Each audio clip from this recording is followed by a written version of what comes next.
Good morning, everyone. This is the doctor. I hope you're having a fantastic day today. It's another beautiful day here in the Pacific Northwest, and I think we've weathered the storm that we're experiencing for the most part. This has been one of my most requested videos for a long time, and we are finally here. We're going to be doing the Steel Guardian Engelbert, and we're going to be doing a full breakdown, taking a look at him, talking about him as a unit, talking about some of his different builds, and talking about him in some different ways that you might not expect. So Engelbert's main job is going to be Paladin, his second job is Knight, his third job is Monk, and his fourth job is kicking your ass in anything that is PvP right now. His master ability is going to give him defense plus 15, and you can see here, while that's not my Engelbert, that is my husband's Engelbert, so he is a free-to-play player, and I am extremely jealous that he has Engelbert.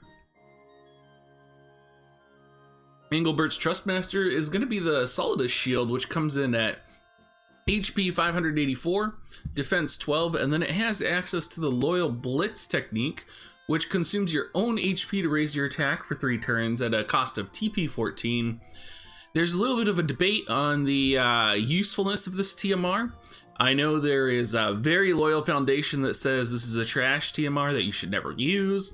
Some people really like this TMR because the attack boost is actually quite good for you.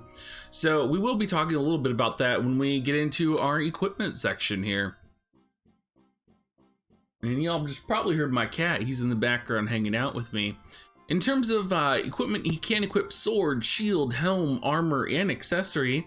He has passive resistances to almost everything except magic, with 20% resistance to slashing, 5% resistance to piercing, 25% resistance to fist attacks, and 20% resistance to missile. He is 30% weak to magic. He comes in at a 10% weakness to darkness. Interestingly, he has no innate resistances, which I find, or elemental resistances, which I find is pretty interesting. He does have some status ailment resist against charm. He has some status ailment resist against immobilize and against slow, interestingly enough. His limit break is going to be called Enduring Fortitude. It's going to deal a large amount of damage to a target and raises damage according to the amount of own HP lost. So I don't think you'll be seeing this used very often, but it is there. Now we're going to jump into equipment here, and this is going to be a really big slide, you guys. So I encourage you guys not to be intimidated by this at all. And first we're going to talk about weapons for him. Of course, Negrarok plus 5 right now is out right now, and you could either get an Assault or a Vital. I think either of those are going to be just fine for him. If you want something a little bit different, if you maybe want a little bit more accuracy, you might actually go for the Sleep Blade on him, which will give you an accuracy plus 17 when it's fully maxed out. You could also go for the Assault Sleep Blade as well. If you're one of those people who wants to be just that little bit different, I think that might be the build that you go for. You could also equip the Vermilion on him, which is going to be Gafgarian's TMR. It's going to bring 122 attack, 68 HP, and 5 critical hit, along with the opportunity to grant Confusion.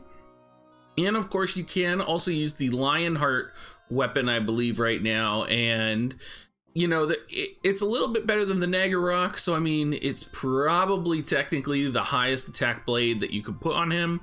But again, I think most people, the time has passed on that weapon. I think most people are going to be using the Negrarok now, or the Sleep Blade, or the Vermilion.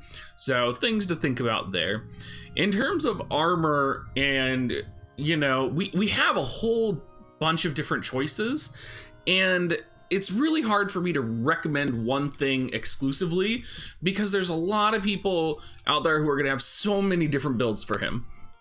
So of course you could do the Golden Armor plus 5 on any build. You could do the Iron Plate plus 5, get that slash resistance plus 6, 307 HP, 15 defense. That's pretty easily to have access to. You could do the Mithril Dodge Armor, which is going to be 337 HP, 5 defense, and 18 evasion. Or you could do his Solidus Shield, which is going to be 584 HP and 12 defense. Now, this is kind of where people are out there debating a lot about whether his TMR is useful or not, because the Golden Armor plus 5, it offers only 100 less HP, and it actually offers 6 more defense if you get the shield version. And even then, I mean, it just seems like you should be able to get more with the Solidus Shield. So there's a little bit of a debate on why you would use the Solidus Shield, right? Of course, the ability that comes with it gives you a really powerful attack, and you know, it enhances his attack a significant portion. But on the other side, you get more slash resistance using armor. You get almost the same amount of HP depending on what you're equipping, and you can get more defense. So really, if you're an Engelbert user, you really have to weigh what's going to be the best for you. And I think there is no wrong choice here. And it's one of those situations where you're going to have to look at your other pieces of gear and determine whether you have maybe like a really powerful accessory to substitute in, right? If you don't have a powerful accessory, maybe it's not worth it, right? Maybe you have like a TMR accessory that you want to put on, right? And if you put on the Solidus Shield, you're not going to be able to equip that TMR accessory. Or maybe if you use Vermilion, you're not going to be able to equip that TMR accessory. So I think there's so many good TMR accessories right now that are more easily accessed than the Solidus Shield, that you're going to find a situation where you're actually not going to want to use his TMR for an armor or a weapon, just because it seems like the options for accessories out there right now are a little bit harder for us to access in global. The only one that's craftable that I could think would be like really good off the top of my head would be the Jeweled Ring +5 for aim or critical. And even then, you know, yeah, but there's TMRs that are better than that would probably suit him better. So I actually think you would be better off without the Solidus Shield and equipping some type of armor and then equipping some type of TMR accessory to complement that. Another piece of gear that I would always call out here is the Guardian's Mantle. Gives an evasion beefy +15, another TMR from King Eld that is very good as well. You're also going to want to consider what cards you have and how you build him. You might want to consider if you have Vow of Love. Do you have Shiva?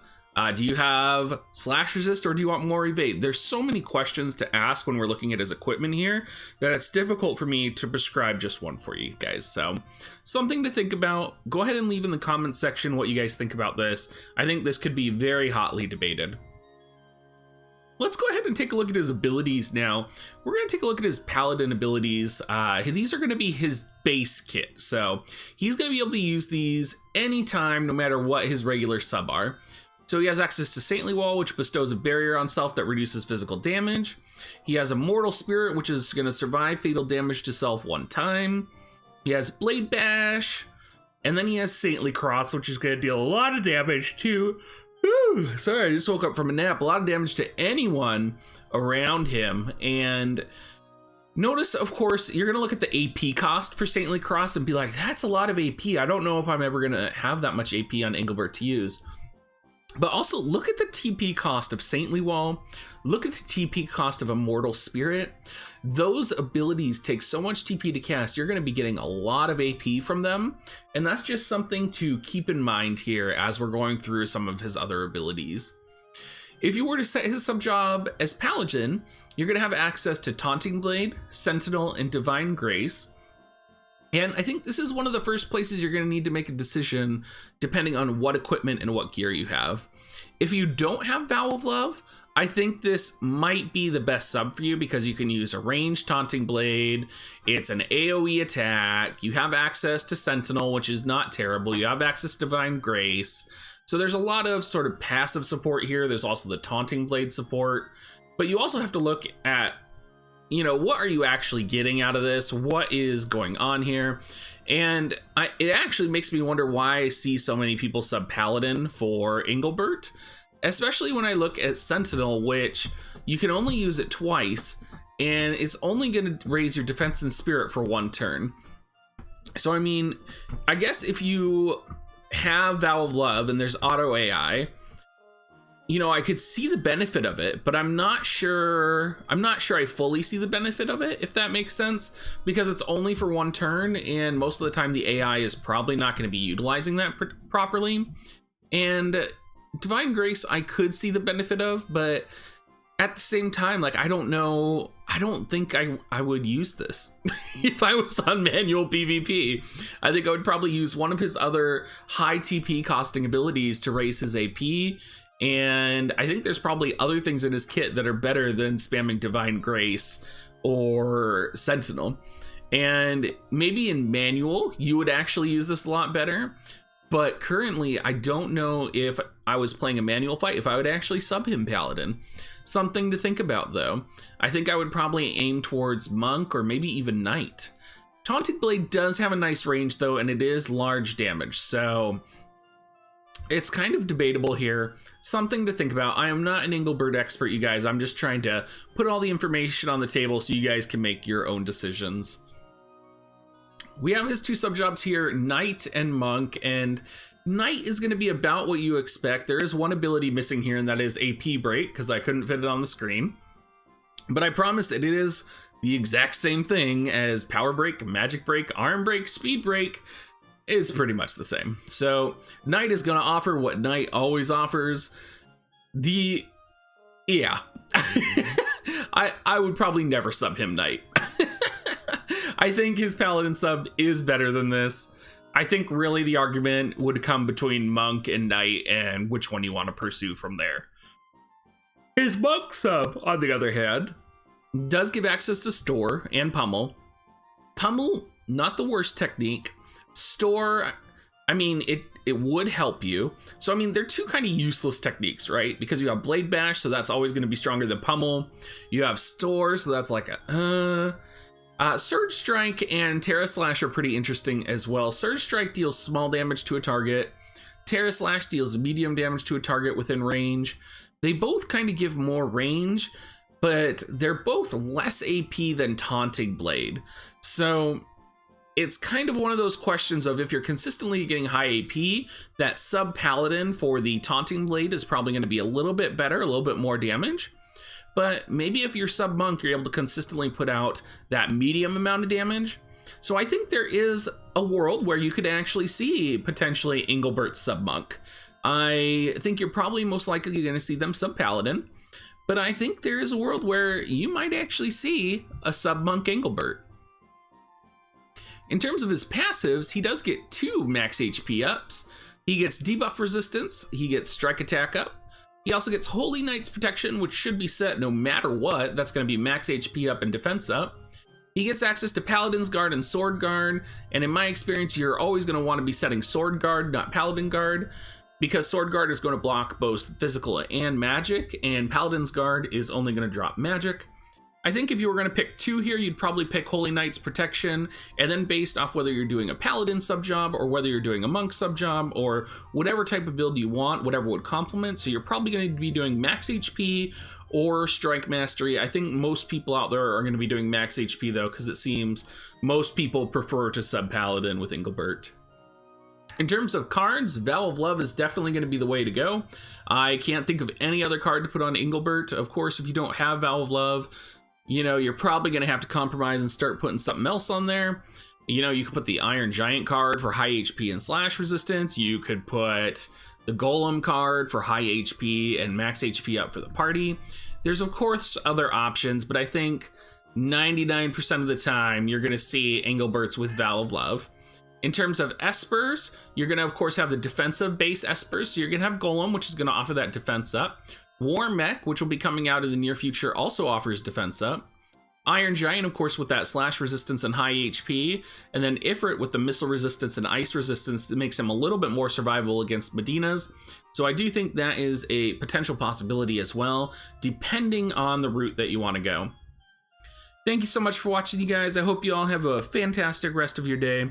And please look forward to the rest of my videos. If you ever need anything, go ahead and hop in our Discord, ask a question. You can private message me. I am very accessible.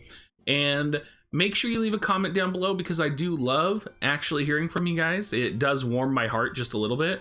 And I do try my hardest to actively respond to every comment you guys leave. So thank you so much, you guys. Thanks for the support and have a great day.